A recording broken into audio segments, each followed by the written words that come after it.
پوری دیوبندیت کے حکیم الامت مولوی اشرف علی صاحب تھانوی آپ لکھتے ہیں کہ ہندوستان کے اندر طاعون کا مرض آیا۔ پہلی بات تو یہ ہے کہ نبی پاک صلی اللہ علیہ وسلم نے اپنے پاک رب کی بارگاہ میں التجا کی، میرے مالک میری امت کو طاعون کے مرض سے ہلاک نہ کرنا۔ تو پاک پروردگار نے فرمایا میرے محبوب پہلے تو میں آپ کی امت میں نہیں بھیجوں گا، اگر یہ بیماری آ بھی جائے تو جو اس سے مرے گا اے محبوب تیری وجہ سے میں اسے شہادت کا مقام عطا کروں گا۔ بہرحال ایک مرض ہے، ایک وبا ہے، کورونا بھی تو آیا ہے، دیگر وبائیں بھی تو آتی ہیں۔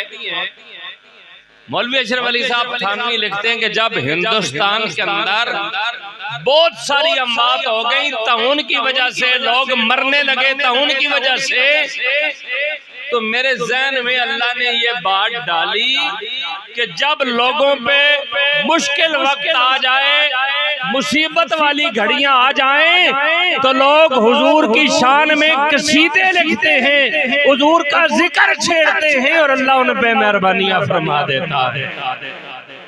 اللہ ان پہ مہربانیاں فرما دیتا ہے، اللہ کی ناراضگی ختم ہو جاتی ہے، کار ختم ہو جاتا ہے، غضب ختم ہو جاتا ہے۔ تو کہتے ہیں میں نے خیال کیا کیوں نہ میں بھی ایسا ہی کام کروں کہ حضور کی شان میں حضور علیہ السلام کے میلاد کے حوالے سے کچھ لکھ۔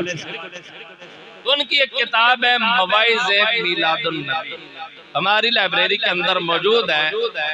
انہوں نے جب یہ کتاب لکھی مواعظ میلاد النبی، میلاد کا عنوان ہے، تو کہتے ہیں جب سے میں نے کتاب لکھنی شروع کی 9 مہینوں تک پورے تھانہ بھون میں کوئی بندہ بھی طاعون کی وجہ سے ہلاک نہیں ہوا۔ کہنے لگے جناب کہ پہلے تو میرا حسن ظن تھا، بعد میں مجھے یقین ہو گیا کہ یار جدھر سرکار کے میلاد کا ذکر ہوتا ہے اللہ وبائیں دور فرما دیتا ہے۔ اور کہنے لگے یہ کتاب اس لحاظ سے بڑی برکت والی ہے، ہر گھر کے اندر موجود ہونی چاہیے۔ جس گھر کے اندر مولوی صاحب کی لکھی ہوئی کتاب ہوگی وہاں پورے اس علاقے میں برکت ہوگی۔